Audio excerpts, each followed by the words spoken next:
Welcome to today's Lunch and Learn seminar, the Deep Brain Stimulation Roundtable with Phil Hornig. And Phil, you're spotlighted now, so take it away. Why don't you introduce yourself, and when we're ready for the poll, let me know. Okay, I'm Phil Hornig, and I was originally going to do this presentation with Steve Moss slide deck, and I did get some input from Steve, and I'll mention that as we go along. It would have been nice to have Steve with us because he has very different Parkinson's symptoms from myself, and his DBS procedure was different as well.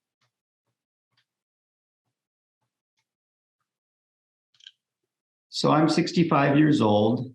I was diagnosed about 12 years ago, and my Parkinson's symptoms include bradykinesia, slowness of movement, rigidity and stiffness, to some extent tremors, though that didn't begin to emerge until maybe about 5 years after I was diagnosed, and peak dose dyskinesia. I'll explain that a little bit because that's actually turned out to be my most bothersome symptom. Usually when you think of dyskinesia, you know, the unwanted movement, flailing of arms and wriggling torso, it's associated with longer term use of levodopa.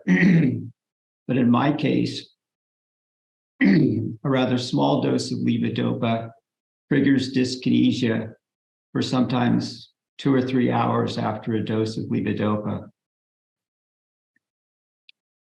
So that turned out to be one of my most bothersome symptoms. And Steve is 74 years old. He was diagnosed about 5 years ago. And for him, tremors were the dominant symptom and turned out to be very bothersome for him. So I'd kind of like to start with the process we went through to determine if we were DBS candidates. And for both Steve and I, that was pretty much the same. Starts off with an office visit with your movement disorder specialist or neurologist. That's probably at least a couple hours long. They want you to arrive at the office in an off state. And for me, that meant going without levodopa for the better part of 24 hours. And then they do the usual hand exercises, stomp your feet, touch your nose, the whole thing that everybody's used to determine a UPDRS score, Unified Parkinson's Disease Rating Scale. And they want to measure that in a truly off state. Then they have you take a good sized dose of levodopa. And while you're waiting for that to kick in, take a brief cognitive test. Then once the levodopa has kicked in and you're in a good on state, so to speak, the usual hand and foot and walking test is repeated to determine a UPDRS score when you're in a good on state. And what they're looking for is a significant improvement in your symptoms when you're on levodopa. I can't remember for sure, but I think my neurologist said they're looking for a 40% improvement in score. Because a positive response to levodopa is one of the best indicators that DBS will have a positive outcome for you. After passing that hurdle, the next step is a 3-hour-long neuropsychological assessment. That starts out with a psychologist who basically reads you the riot act and make sure that you understand what you're getting into and possible side effects, possible risks of having surgery, and so forth. And then there is a long neurological test, which I found a little bit sobering. I think if I were taking the SAT test today, I wouldn't get into college. Finally, and even though I probably didn't do all that well on the test, I guess I did well enough.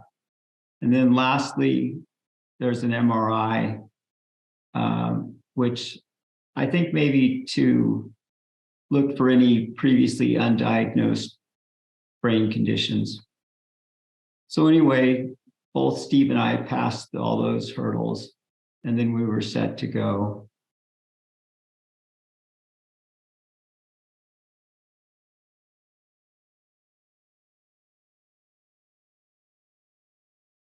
So prior to the actual surgery, there's a pre-op visit with the neurosurgeon to go over the procedure. And the neurosurgeon has, of course, received all the write-up from your neurologist. And they go over that again with you and make sure that they know where the leads are going to be placed. There's typically two locations where the electronic leads are placed in your brain: the global pallidus internus, which is usually referred to as the GPI, or the subophthalmic nucleus, abbreviated STN. The GPI location is the typical choice if the goal is to address dyskinesia. If tremors are your dominant symptom, then usually STN location is chosen. And then they also talk about the implant of the IPG, the internal pulse generator. That's mounted on your chest, kind of just below your collarbone and over your pectoral muscle. And I was in the meeting with the neurologist and the nurse, and they said, "Do you have any preference whether you want that mounted on the right or the left side?" And I thought for a minute and said, "No, I don't care." And they said, "Okay, we'll put it in on the right side, because if you ever need a heart pacemaker, that's customarily put on the left side." And then I asked, why should I have had an opinion which side it was on? And they said, "Well, one time we had a guy come in who was a hunter, and he didn't want the recoil from a rifle slamming into his IPG." And I thought, well, that's a good thing to be concerned about, but I assured them that that wouldn't be an issue for me.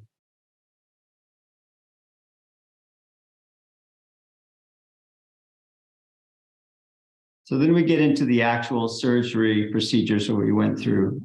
And I'll start off with myself and then describe as much as I can about what Steve went through.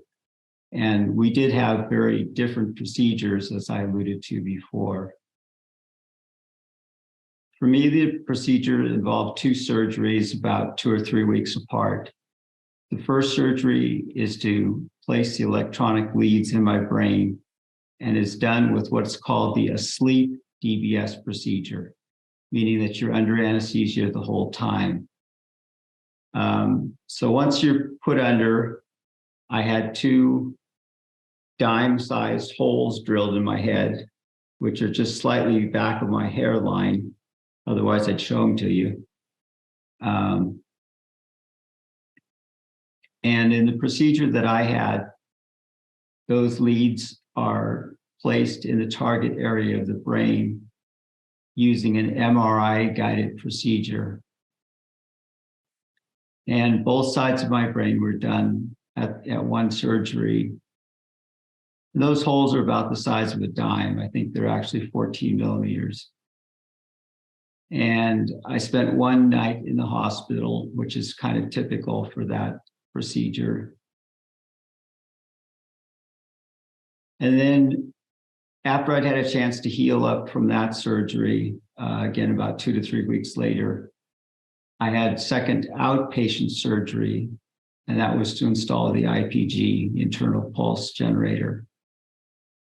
That was pretty quick surgery. I think I was under anesthesia for not more than an hour or so. The first surgery to implant the electronic leads, I believe I was under anesthesia for about 5 hours or so. That's a much longer procedure.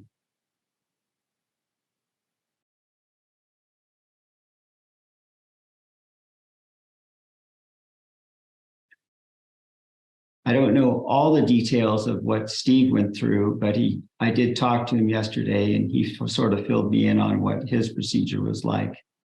He had what's referred to as staged DBS, where he had 2 separate surgeries. One was to bore a hole on the left side of his head and implant the leads. And then 2 or 3 months later, he had the right side of his head done to implant the leads. And his procedure was done with what's referred to as the awake DBS procedure. So he started out under local anesthesia, and he was awake for the positioning of the jig that they put your head in to keep it absolutely still. And he was awake for the process of boring the hole in his head. That was done just with local anesthesia. And then after he had the leads implanted on one side of his brain, the next step performed in that same surgical operation was to implant an IPG as well. And he was in the hospital overnight. And then about, I think it was 3 months later, he had the same procedure done for the other side of his head. And he has a second IPG implanted. So a big difference is that Steve has 2 internal pulse generators in his chest, one on each side, whereas I just have a single one on the right side. And Steve spent one more night in the hospital than I did.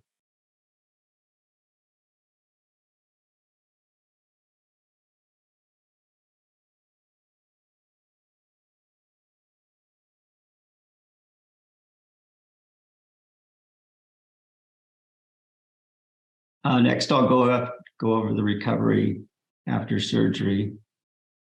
After the first surgery to implant the leads, I had a mild headache for a couple of days, some pain around the incision, as well as general fatigue and tiredness that eventually went away after a week or 10 days. After the IPG implant surgery, there was some soreness around the incision area. But again, that mostly went away as it healed up in about 10 days. It was a little hard for me to get used to sleeping on my back or on my left side, because I normally sleep on my stomach, and that area where the IPG was implanted was certainly a little tender for a week. Steve didn't notice any headache, but he did notice general fatigue and tiredness that for some reason has never completely gone away. And it has been kind of a mystery for him why that changed after he had DBS. He's also not completely sure that it may be related to other health issues that he's going through. And he had said he's had the same kind of soreness around the incision area.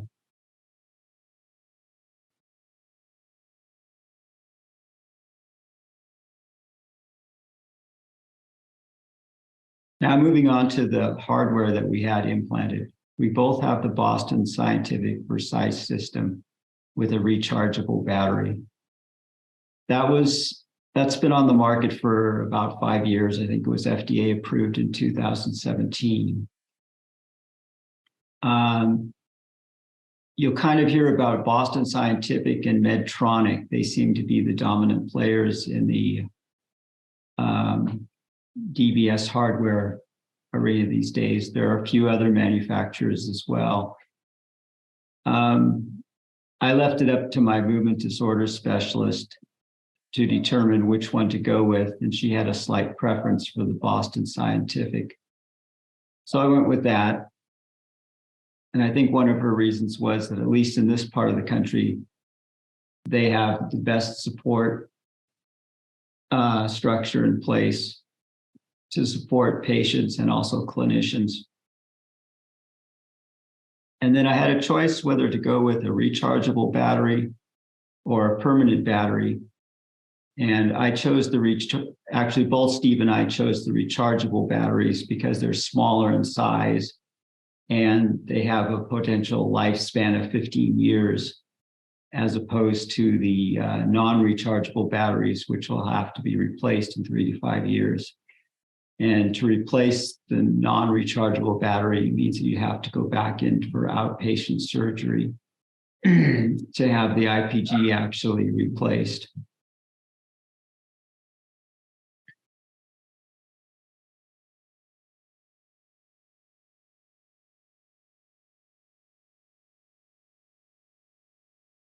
So you can see from the pictures there that the rechargeable battery, rechargeable IPG on the left is a fair amount smaller than the non-rechargeable one. And I've given the dimensions there. And they're about the same thickness, roughly 3/8 of an inch thick or a little bit more. So I do have a noticeable bump on my chest that I can feel, because it basically just sits under the skin on top of the pectoral muscle. It's not really recessed at all. They said that it'll kind of settle in over time, but I might have to put on some weight if that's going to happen.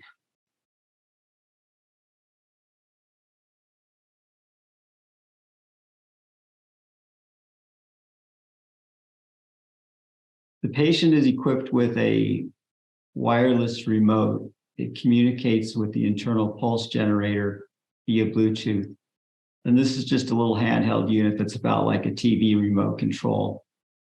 You do have the capability to turn the unit on, to turn your IPG on and off, which can be important at times, like if you're around any strong electromagnetic fields, that can interfere with the internal pulse generator, and it's wise to turn the unit off. So I just went through airport security this last weekend, took a flight down to Los Angeles, and went through the exercise of turning it off when going through the scan machine, and then turned it back on a couple minutes later.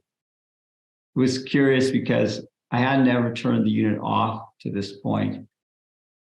But after I'd gone through the TSA checkpoint, was beginning to walk down the concourse with the unit still off, within a couple minutes, I started to feel my legs dragging and my gait changing. So the effect of turning it off is not instantaneous, but it doesn't take very long before you start to notice the difference. The other thing that the remote has is it allows the patient to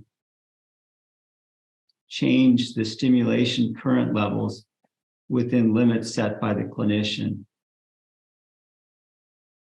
So I started off at 1.5 milliamps on both sides, and my doctor programmed it in so that I could increase it from 1.5 to 1.6 and up to 1.7 after the first initial programming session.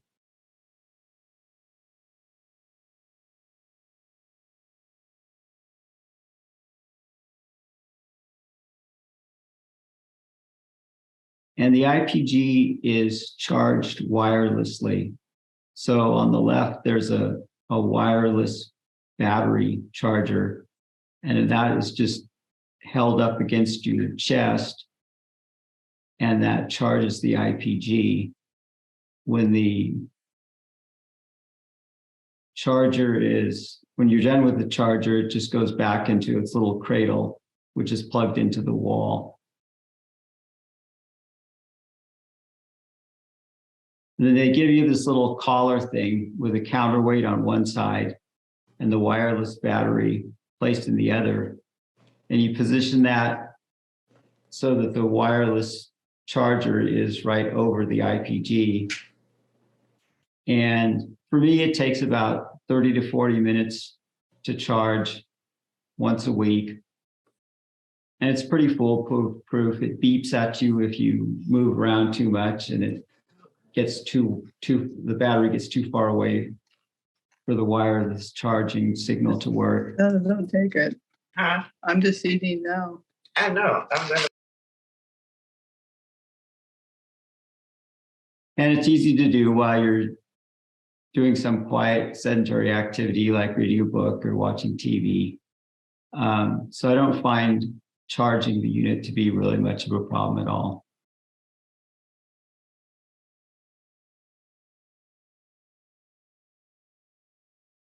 And then the clinician uses a pretty cool looking application to actually control and set parameters on the internal pulse generator. So the clinician's laptop communicates with your IPG via Bluetooth. And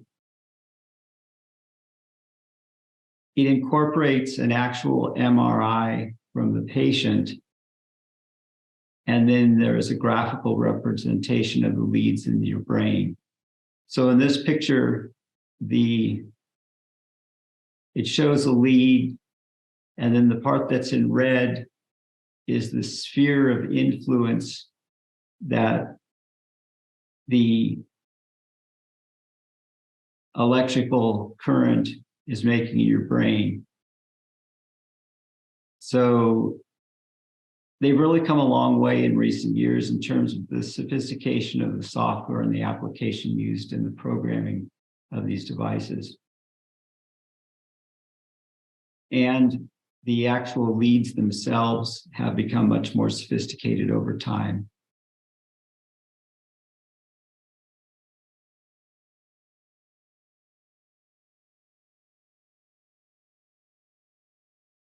So after a few weeks after the last surgery, they give you a little while to heal up. You have your initial session with your doctor to power on the device and do the initial programming. So for me, it was turned on in mid-November. As I think I mentioned before, I started out with a current level of 1.5 milliamps. And I started to feel improvements almost immediately.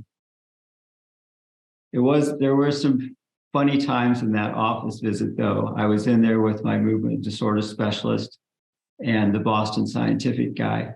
And one of the things that they want to find out is kind of what parameters you can tolerate. So the Boston Scientific guy moved it up to like, I think it was 3 or 3.5 milliamps on my left side of my brain, which of course controls the right side of your body. And immediately all the muscles in my right arm became completely tensed, as if I was making the most balled up fist that I could possibly make and squeezing my hand as tight as I could. Yet my hand was completely relaxed in my lap. And I had no control over that until he dialed the current level back down. And then even funnier on the other side, when he moved the current level up to 3 or 3.5, is my face went into this uncontrolled grimace, like someone was yanking my cheek back, and I couldn't get out of it until he dialed the current level back down again. And then he wanted to mess with me. He goes, let's try that again. And sure enough, exactly the same thing happened. So I felt like a robot for a few minutes with no control of my body.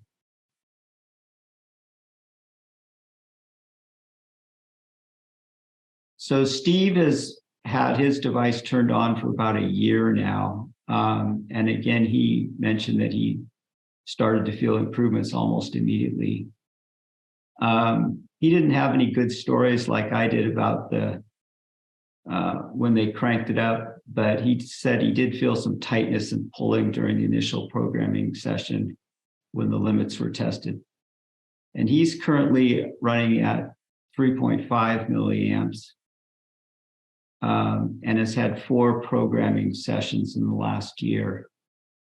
I just got through with my second programming session, and the current level has been moved up to 2.0 milliamps on one side and 1.9 milliamps on the other side. And my handheld controller has been programmed so that I have a little bit more headroom to increase the current level in the next couple of months before I see my movement disorder specialist again. I haven't played with that yet.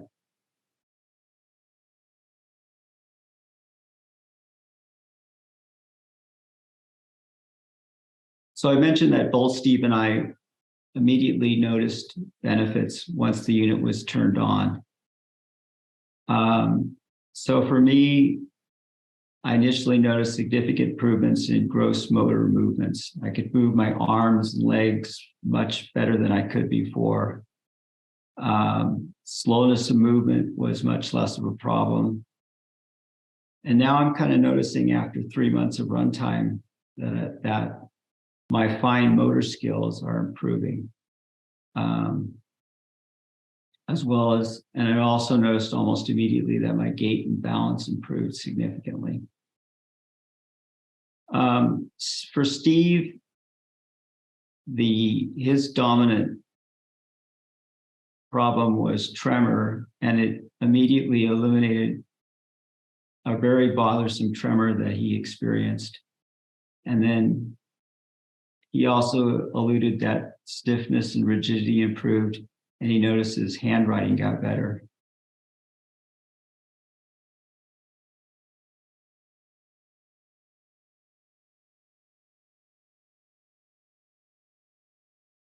And the big thing for me was that once the unit was turned on, it virtually eliminated the peak dose dyskinesia. Allows me to take enough levodopa to be useful. Prior to DBS, the most levodopa that I could handle was about 1/3 of a Cinemet tablet per dose. So taking 1 tablet a day divided up into 3 doses basically just doesn't do much good. So probably part of the benefit that I'm experiencing today is from the DBS system, and part of it is because I can now take a somewhat meaningful dose of levodopa for the first time. And I've also noticed that stiffness and rigidity is considerably better. I remember a year ago, I was on an airplane flight up to Seattle, which is, I don't know, maybe an hour and a half or an hour and 45 minutes. And that was just really tough to sit in the seat for that long because I was getting cramping up and my back was getting stiff. But on the trip that I took this last weekend, it was a piece of cake compared to that. So I know that's gotten significantly better.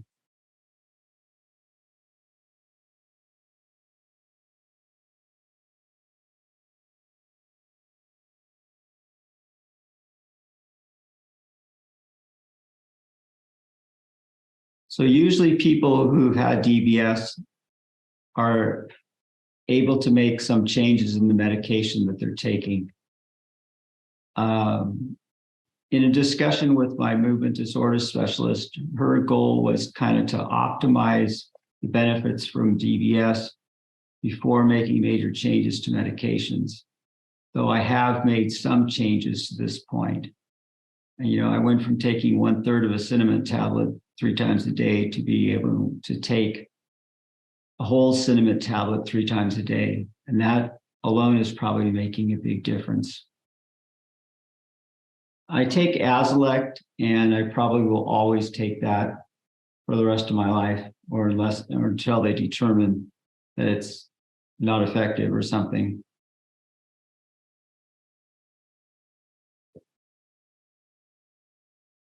I was taking amantadine, which helps a little bit to reduce dyskinesia, and I'm on half the dose that I was before. And that's probably a medication that I'll be able to eliminate in the future. Steve, on the other hand, in the first several months after his DBS device was turned on, went completely off of Cinemet. His tremors were so well controlled that he had gone from taking 8 tablets a day to taking none. In the last few months, he's started taking a low dose of Cinemet, a half a tablet 3 times a day. Mostly just because he still was noticing a little bit of stiffness, and it's helping with that.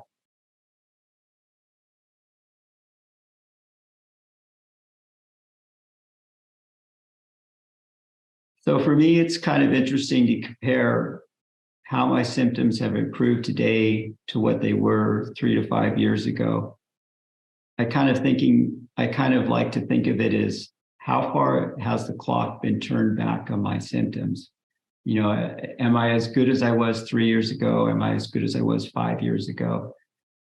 And for me, I think I can honestly say that from a lot of my motor symptoms, it's like the clock has been turned back 4 or 5 years. Over time, I've tracked my fitness level with some metrics that I can easily compare with. And that's given me a good indicator of how I perform today versus how I did 5 years ago, for example. And then I'm noticing that my fine motor skills have also improved significantly. That was a little bit less obvious and is probably still taking place today. For grins, every once in a while, I use one of those online typing tests to measure my typing speed. And that's been a pretty good metric for my fine motor skills. And it was interesting, in the last month or so, I've kind of regained the ability to touch type, and I haven't been able to do that for years.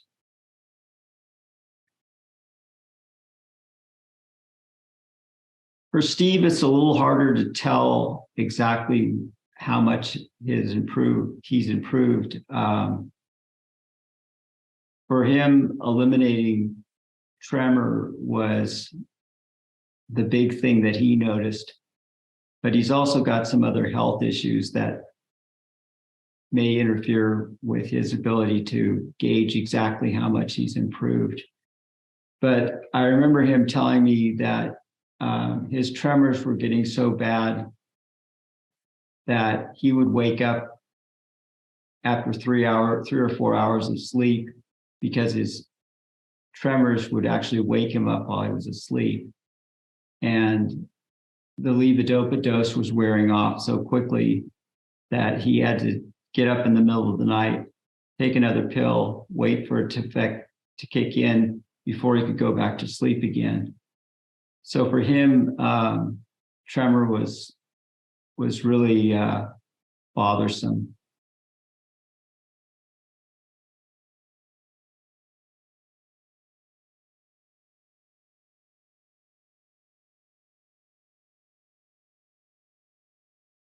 Then moving on to any post-DBS side effects or limitations. For me, I can't really say that I've noticed any side effects or limitations. It's been all good so far. A few things are a little bit more of a hassle, like I'll admit that going through the TSA security at the airport is a little more bothersome than it used to be. But when you get to the TSA checkpoint, if you tell the attendant you have a brain pacemaker, that seems to be language that they understand. And again, I went through with the unit turned off and then got a hand pat down just to make sure. I do have slightly protruding lumps on my head, basically just in back of my hairline, that I believe I have to be a little bit careful of. I heard a story about a woman who had bumped her head on the dryer door or washing machine door when she was doing laundry, and then it became infected and she was back in the hospital again. So I am cognizant of that, and want to be a little bit protective of that. The other day I was out pruning my fruit trees in the backyard and realized that if I used a lopper over my head, I might drop a branch down on my head. So went back inside, got my bike helmet on, then proceeded to prune the tree.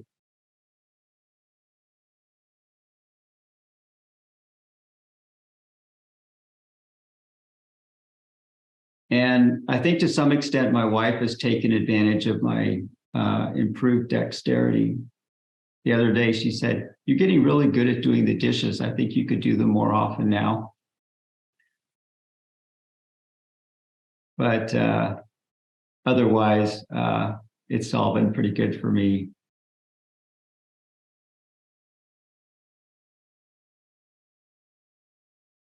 So having gone through this procedure, what advice would I give to other folks considering DBS? Probably the most important thing is to start the DBS discussion with your doctor early in your disease progression. A lot of people wait too long and miss the window when DBS is going to be most beneficial for them.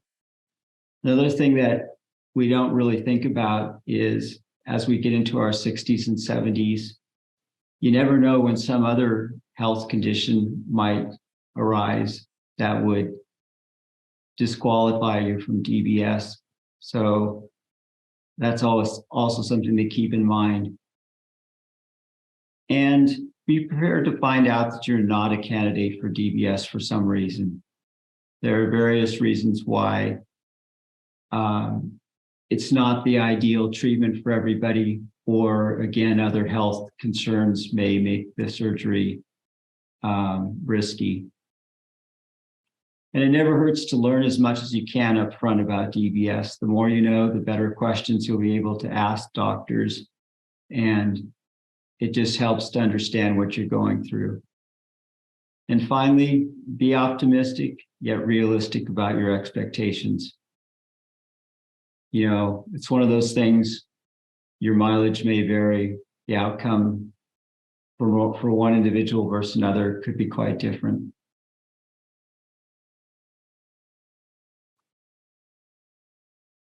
So that's all that I have prepared. I think at this point, if anybody has any questions, we could move on to those. Well, do you want to do the poll or not? Oh, yeah, I forgot about the poll. Darn, we should have slipped that in a little bit earlier, but let's do that now. All right. We have a poll that Phil designed. It's called DBS as a Potential Therapy. I want to make a note that the poll is now open. You should see it on your screen. It is anonymous, so you're not going to be flagged as by your response. So the question is, why are you interested in DBS? And there are 5 choices. So what I would like is if everyone would take the next minute and choose one of those 5. All right, let's end the poll. And I'm going to share the results of the poll.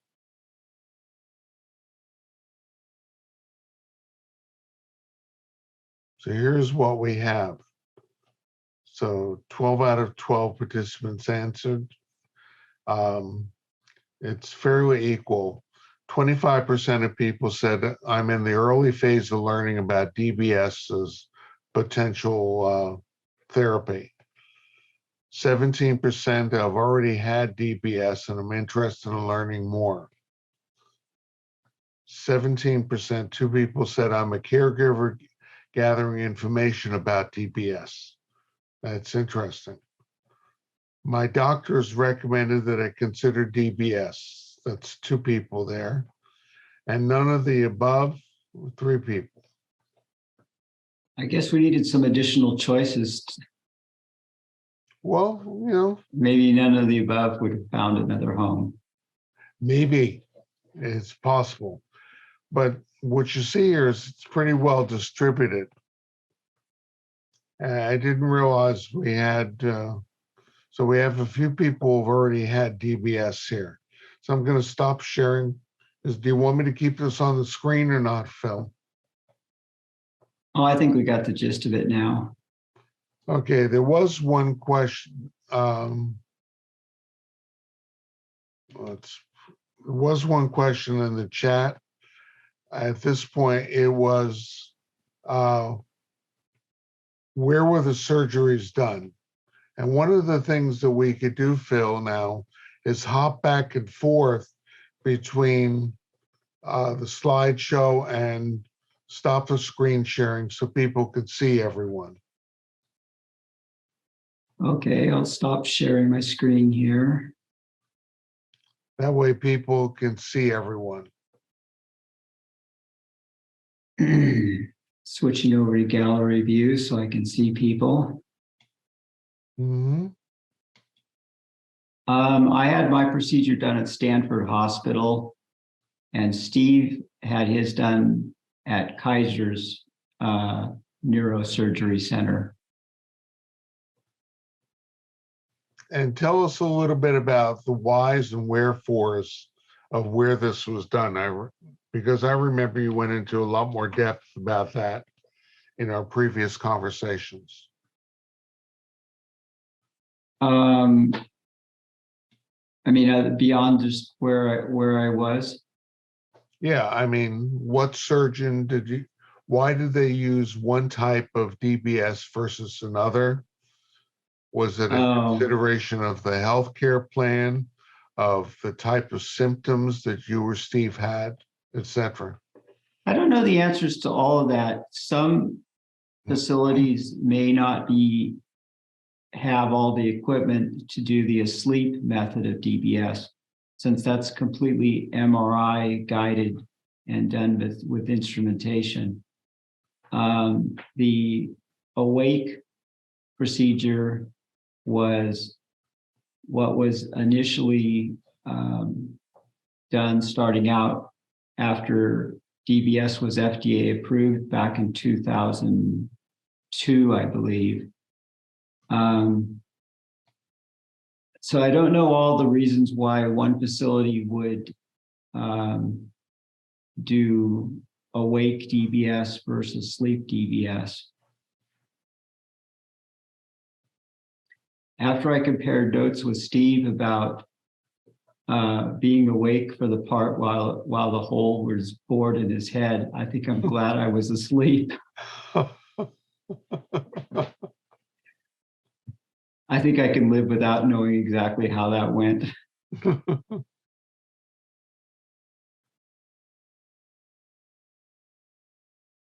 Now, by the way, if anyone wants to ask a question, simply ask it. The rule is simple, don't talk over other people. But if you want to ask a question, you have to unmute yourself first. So feel free to ask questions. And I know there are a couple of you here who have also had DBS. And you might want to share your experience if you wouldn't mind. Yeah, I would be curious to hear about the experiences that other people who have had DBS. I've had DBS. Okay, go ahead, Maureen. Yes, I had DBS last July, and I had it at the Good Samaritan Hospital down in San Jose, and with Dr. Huang And the neurosurgeon was Dr. Khan, Khan. And they were very good. And my experience was very different from yours because I didn't have to go through any testing for, my aptitude and all that sort of thing. And it was very quick. They got me in right away, and it was just seemed like it was really fast and really easy. And I had the asleep DBS, and I was just really pleased with the whole thing. Well, that's good. It sounds like it worked out well for you. I had to wait several months from the time that I had my first appointment at Stanford. There was about a 3 or 4 months backlog. So I think I started over there in June with the neuropsych appointment and didn't have the procedure done until October.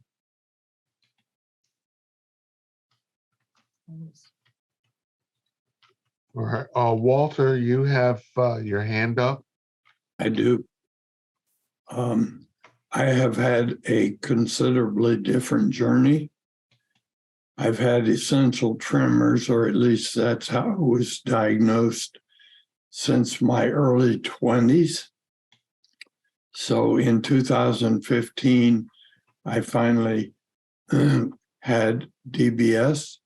And at that time, it was Medtronics. Unfortunately, I had a major side effect, which is it messed up my speech. I ended up having a surgery by the laryngologist at Stanford to supposedly help recover some of the problem of the degradation of my speech. And then early last year, I was finally told that I could go in for a replacement and have a Boston Scientific system put in. And the reason for that is the probes on the Boston Scientific have the ability to limit the electrification field, where the Medtronics was 360 degrees, which means with a bilateral system, it was electrifying my speech control center in my brain. And the Boston Scientific system evidently has the ability to turn off a 120-degree arc.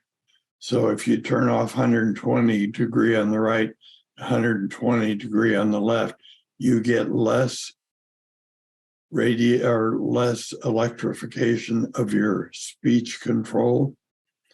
I haven't recovered totally from the speech problem, but it was also just prior to that surgery that I was diagnosed with Parkinson's instead of essential tremors.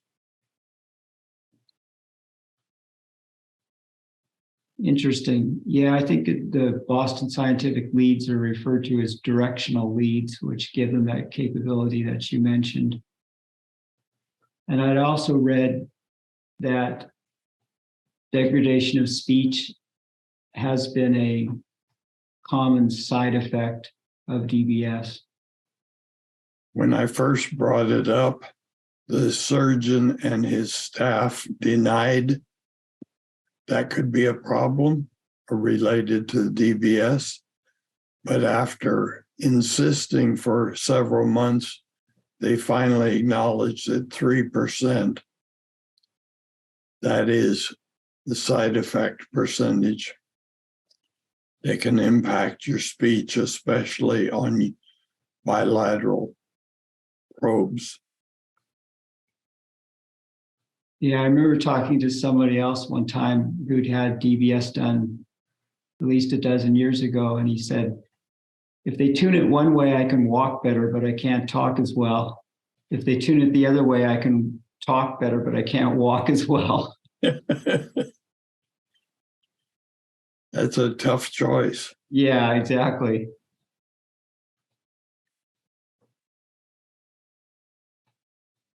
Thank you for your presentation, Phil. It was very informative.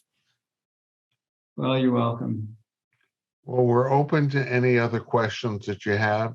Again, what you have to do is unmute yourself and feel free to comment or ask. Go ahead, Stephen. You have to unmute yourself, though. Certainly. Thank you. A question that's kind of been dogging my mind is, given a scenario, as I do, I have a tremor in my dominant right side and none in my left side. If I went in for a procedure such as this, they would be targeting, obviously, a remedy of my right side. And perhaps Walter's comments, he had a change in DBS, partially gave me an answer a bit. So would they go in, if you started getting a tremor in the left side after you had the procedure, could they go in and fix that side as a follow-up? Probably, because the leads implanted in your brain on the left side and the right side are independently controlled by the IPG. So they have independent control of your left side of your brain and your right side of your brain. For example, the current level can be tailored differently for the two sides.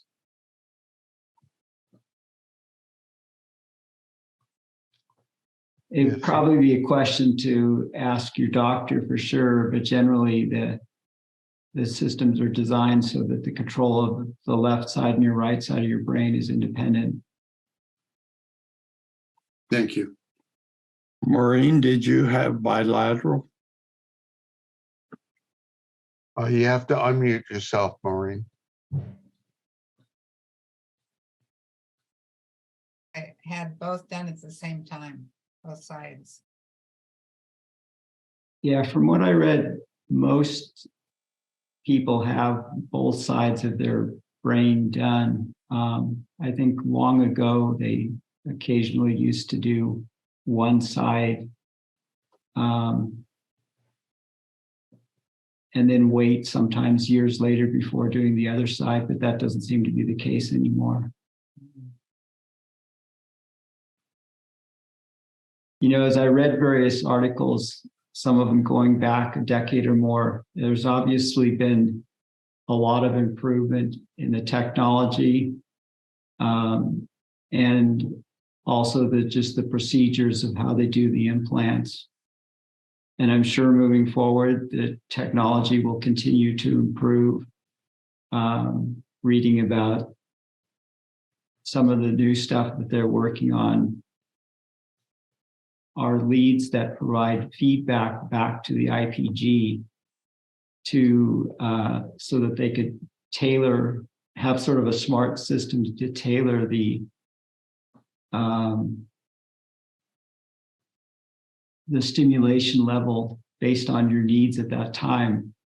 Like if you think about it, you probably don't need the same stimulation level when you're active versus sleep, but currently the systems provide the same level of stimulation 24/7.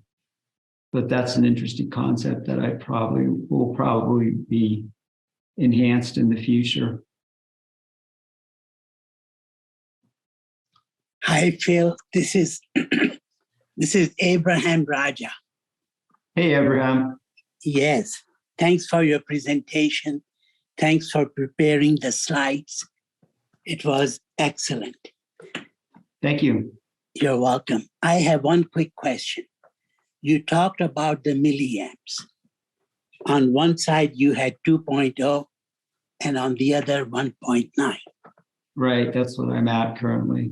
Now, when you say currently, is that fixed, or do you have to vary it? And how often do you have to vary it? That's the stimulation level that's on 24/7, though I do have control of it with the handheld user controller that I showed. But I don't typically have any reason to change it. Okay. All right, thanks.